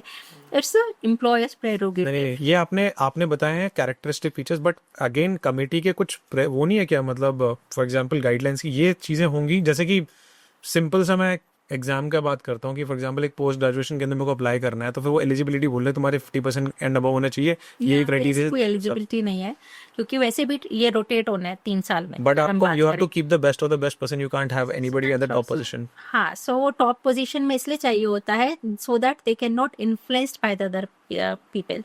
सो फॉर एग्जांपल अगर वो डायरेक्टर लेवल पर्सन है, वीपी लेवल पर्सन है अगर in the organisation, they are most likely to be uninfluenced कि अगर कोई मैनेजर के अगेंस्ट में या एचआर हेड के अगेंस्ट में कंप्लेंट आ रही है या सीएचआरओ के में, because they are now at that position to be an unbiased कि वो उनसे इन्फ्लुएंस नहीं होंगे, right? So that is one criteria basically. There is no eligibilities. What if the CEO के अगेंस्ट हैरेसमेंट का केस आ गया, फिर क्या करते लोकल हैं? कमेटी। सीईओ अगर मैनेजमेंट है, सो एम्प्लॉयर के अगेंस्ट में जो कंप्लेंट आती है वो लोकल कमेटी के पास जाती है। लोकल कमेटी, जो मैंने कहा, जो मैं चेयरपर्सन हूँ डीएम में, so every complaint against employer. अब एम्प्लॉयर की डेफिनेशन है अलग, बट मतलब वो सारा लॉ मुझे ट्रेनिंग ही देनी पड़ेगी यहाँ पे, बट एम्प्लॉयर के अगेंस्ट की कंप्लेंट जो है वो लोकल कमेटी के पास जाती है। ओके बड़ा ही ट्विस्टेड है हमारा सिस्टम ऐसे, काफी it is fairly done, but again मेरे को ऐसा लग रहा है कि there are lot of loopholes and gaps जो कि आराम से। सी आई टेल, जब मैंने शुरुआत करी थी प्रैक्टिस, तो मुझे भी लगता था इज दिस थिन लॉ, बहुत ही वेग सा है, समझ ही नहीं आ रहा क्या है। बट जब अब इतना टाइम की प्रैक्टिस हो गई ना, I am like this is very good law, क्योंकि इन्होंने बहुत हमें लाइक फ्री हैंड दिया है कि आप इसको कैसे इंटरप्रेट करोगे और कैसे इसमें सारी चीजें कवर कर सकोगे। इट्स नॉट वेग, it is giving us power कि आप इसको अच्छे से, क्योंकि बस हल्की बेसिक क्या है, प्रोटेक्शन फ्रॉम सेक्सुअल हैरासमेंट, अगर वो कवर हो रहा है, so with in the parameters आराम से आपके वो कवर होते हैं। बेसिक कुछ चीजें आपको रखनी है कि ये चीजें सही हैं, बाकी you have to deal with that. That is the only purpose. अभी जो पॉश है, जो वर्क प्लेस के अंदर जो पॉश का होता है, इज इट अ चेकलिस्ट और इज इट जेन्युइनली इन्फोर्स्ड? मतलब सच में उसका फायदा दिख रहा है या अभी सिर्फ चेकलिस्ट की तरह? बिकॉज एचआर के तो बकेट लिस्ट के अंदर एक चेकलिस्ट की तरह ही होता है. सॉरी टू से HR, but again I have scene HR just कि हमारा पॉश का ट्रेनिंग हो गया, हमारा क्या बोलते हैं पर्सनल डेवलपमेंट का ट्रेनिंग हो गया, हमारा मोटिवेशन का ट्रेनिंग हो गया, टाइम मैनेजमेंट का ट्रेनिंग हो गया, मल्टीपल ट्रेनिंग सेशंस को कराते हैं एचआर. वैसे ही पॉश को भी डाल के रखा हुआ है. But they have no idea about how this can actually impact a person and actually creating a boundary around himself or herself, because I think Posh is very human centric. Boundary create कर सकता है कि ये दायरा है मेरा काम करने का और ये वाला दायरा इसके पार करूंगा तो फिर मेरी जॉब खतरे में हो सकती है. So I think Posh helps you maintain your job. Right, absolutely correct. Posh action maintaining job. So point क्या है कि आपने बोला कि checklist है कि compliance. Till the time there is no complaint, it's a checklist. अच्छा. जहाँ कंप्लेंट आई और it must depends on the training क्या जा रही है. आपने चेकलिस्ट में ट्रेनिंग कराती है, सो आप ट्रेनिंग करा क्या रहे हो, ट्रेनिंग कर कौन रहे और ट्रेनिंग का पर्पस क्या है. आपको सिर्फ वो एक्चुअली कंप्लायंस वाला टिक बॉक्स करवाना है कि आपने सिर्फ बता दिया. आई had seen people giving training, so 8 slides की ट्रेनिंग हो गई कि भाई ये सेक्सुअल हरासमेंट हो गया, कुछ है तो प्रॉब्लम यहाँ कंप्लेंट फाइल कर देना, ये डन. मतलब हार्डली 2-3 स्लाइड्स की ट्रेनिंग ये भी देखी है मैंने.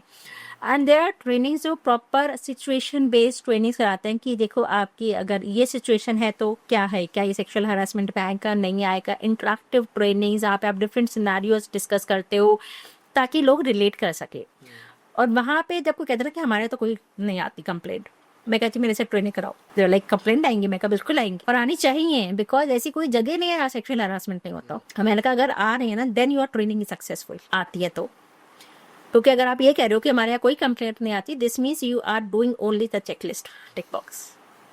कंप्लायंस तब है प्रॉपर जब आपकी कंप्लेंट आ गई है और आपने उसको प्रॉपरली रिजॉल्व कर दिया, तब आपकी वर्क प्लेस सेफ है. फेयर मतलब कंप्लेंट्स आनी चाहिए. कंप्लेंट्स आनी चाहिए क्योंकि ऐसा तो अभी तक हमारी सोसाइटी हुई नहीं है कि जहाँ पे सेक्सुअल हरासमेंट नहीं है. अच्छा, can you spot a company which is pretending to be women safety which is but actually they are not?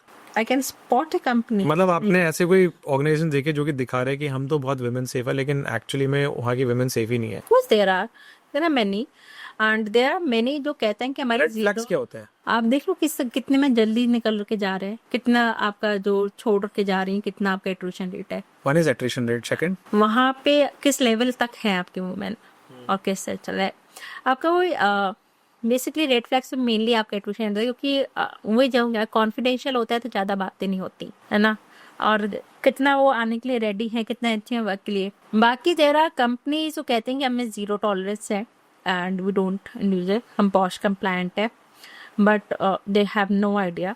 सो वो क्या करते हैं and they are many good MNCs, known MNCs जो कहते हैं कि पॉश कंप्लायंट है, हमारा जीरो टॉलरेंस. पर जीरो टॉलरेंस पॉलिसी के नाम पे they don't follow the law, they don't follow the procedure. What they do कि कंप्लेंट आई and without following any procedure they just ask the other party, the respondent जिसका against पर complaint आई है, to leave. हम zero tolerant है, leave the company, but that is not law.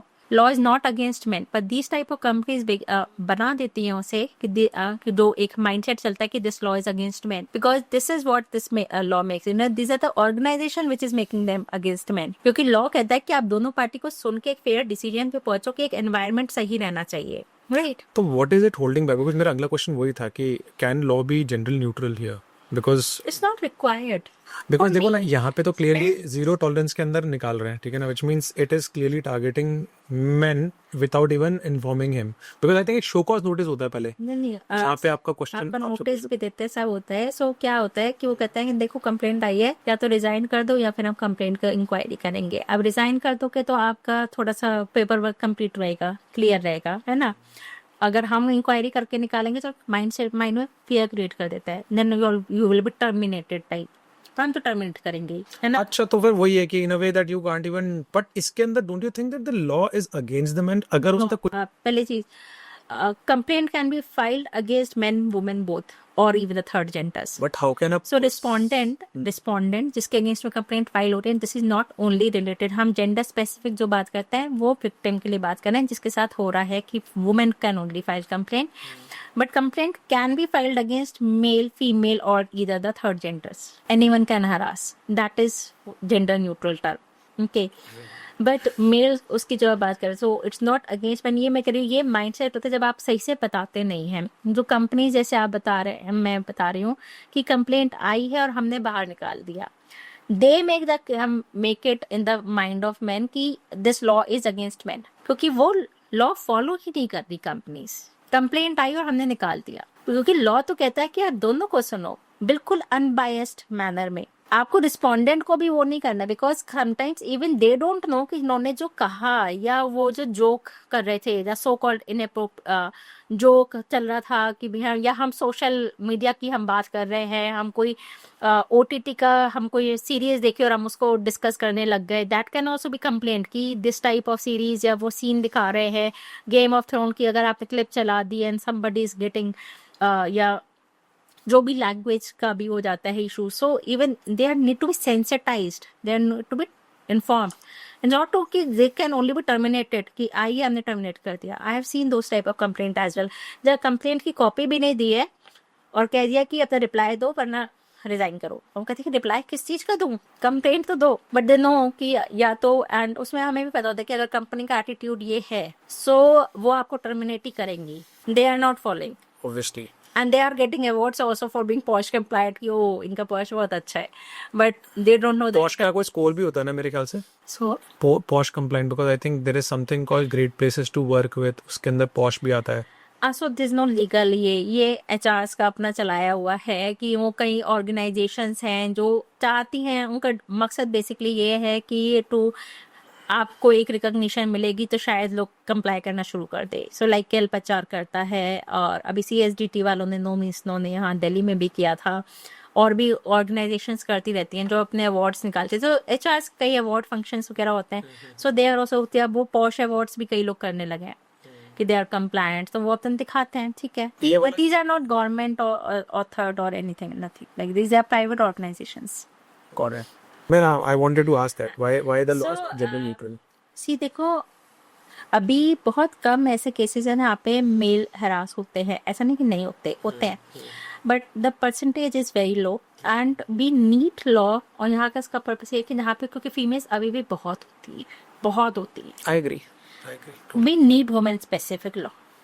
इसको gender neutral बना देना, मैंने इसके मैंने भी जब शुरुआत करी थी, I was okay with gender neutral, अभी भी मैं करती हूँ जेंडर न्यूट्रल पॉलिसीज ड्राफ्ट करती हूँ, because it's a companies ask, law provide नहीं करता एक तो, लॉ नहीं प्रोवाइड करता पीछे से, हाँ लॉ प्रोवाइड नहीं कर रहा, बट इसका मतलब ये नहीं कि मेल्स के पास कोई वो नहीं है एवेन्यू डिट्रेस करने के लिए। योर पॉश कहता है कि sexual harassment has to be taken as misconduct, defined as under misconduct heading under your COC code of conduct HR policies. अगर वहां पे सेक्सुअल हैरेसमेंट को आपने मिसकंडक्ट के अंदर डाल दिया है एज पर लॉ, तो वो जो HR के पास चला गया, HR grievance portal, that is open for all employees.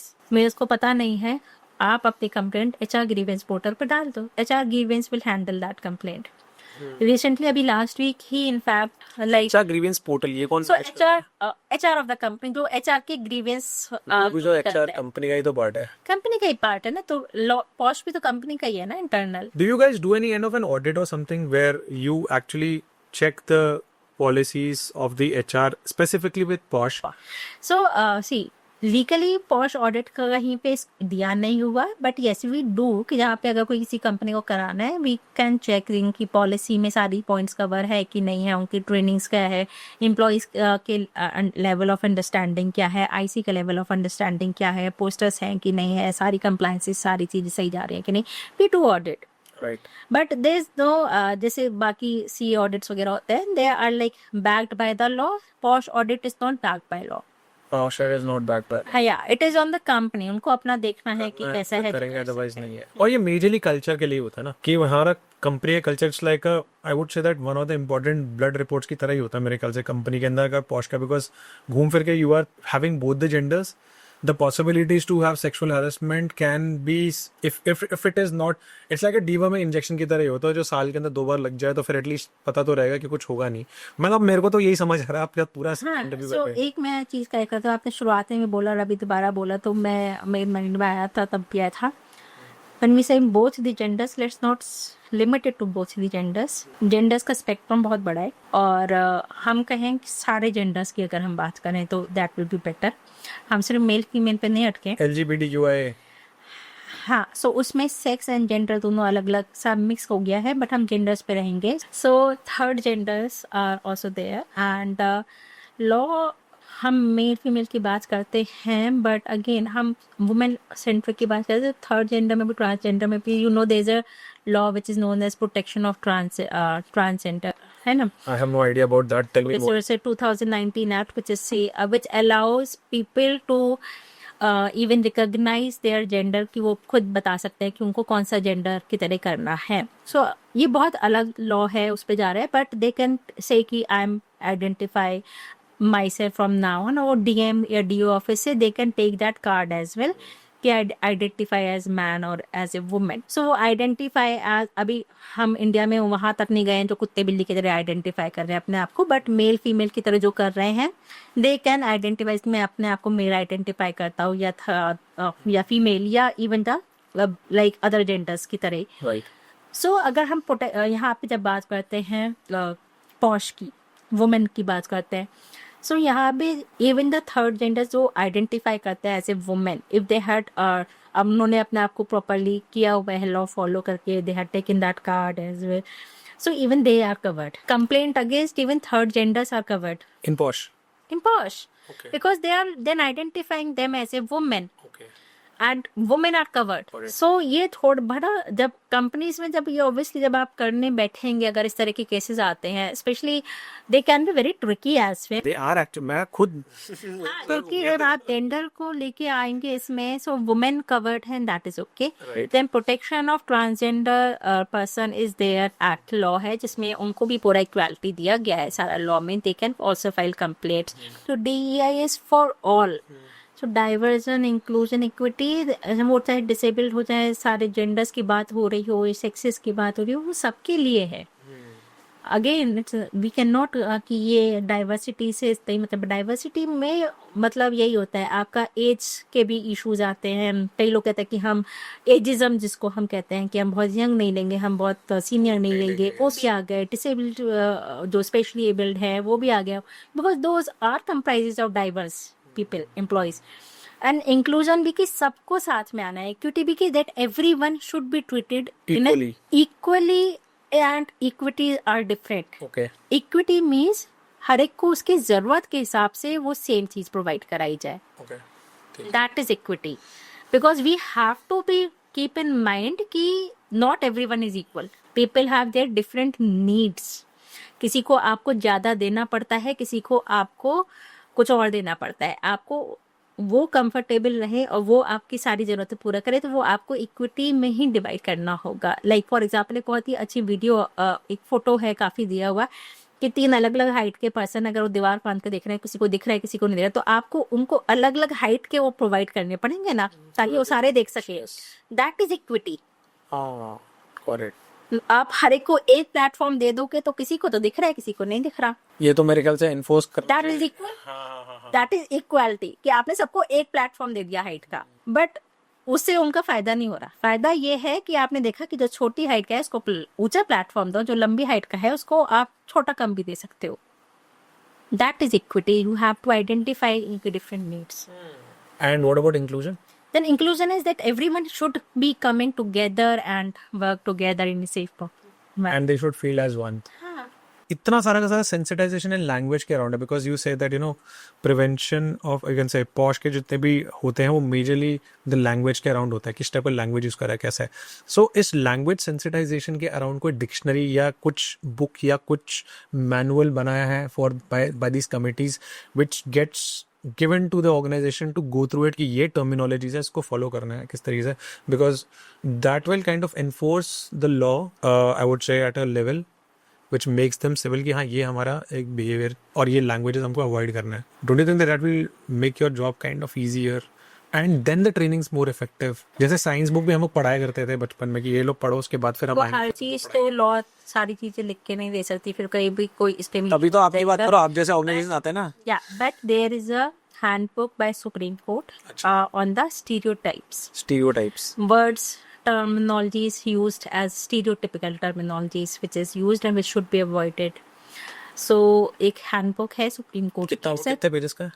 काफी अच्छी बड़ी है उसको मतलब अगर बड़ी नहीं है, छोटा कितने कितने पेज, बिकॉज इतना पेज पढ़ने का तो टाइम होगा नहीं। देयर टर्मिनोलॉजी जो जनरली आप कभी भी रेफर कर सकते हो खोलते आते जाते कभी भी कि this should be generally avoided. So कहीं कोई सिर्फ वर्ड्स हैं, कुछ थोड़े से टर्मिनोलॉजीज हैं, लाइक हम कहते हैं कि लड़कियां खाना बनाती हुई लगेगी और लड़के वो करते हैं, वो लड़के अच्छा, भागते ऐसे हैं लाइक इस टाइप का बन रखा है ऑलरेडी किताब? हाँ। सो देर आर इनफैक्ट अब तो एनसीईआरटी की भी ना थोड़ी बुक्स भी आने लगी हैं, they are also coming with कि हम इन चीजों को दे आर नाउ अंडरस्टैंडिंग कि जो हमारा बचपन का जो हम स्कूल्स में करिकुलम है वो काफी कुछ जेंडर वो वाला चलता है स्टीरियोटिपिकल। सो उसको हम न्यूट्रल करने की थोड़े थोड़े अब प्रयास शुरू हो चुका है। Got it. So they are doing it. Nice, interesting, मतलब good to know these things here. But anyways यार, thank you so much Nupur, बहुत अच्छा लगा आपका डिस्कस करके। बहुत सारी चीजें मेरे को भी पता चली कि अच्छा इतनी सारी चीजें हैं। Thank you so much for watching this entire video. आपको अब 3 काम करने हैं। पहला, comment the best portion which you liked about this video. Number 2, subscribe to this channel because अगर आप subscribe नहीं करेंगे तो हम valuable guests नहीं लेकर आ पाएंगे. So the responsibility is yours to subscribe the channel. And number 3, share this video with someone who needs to listen to this.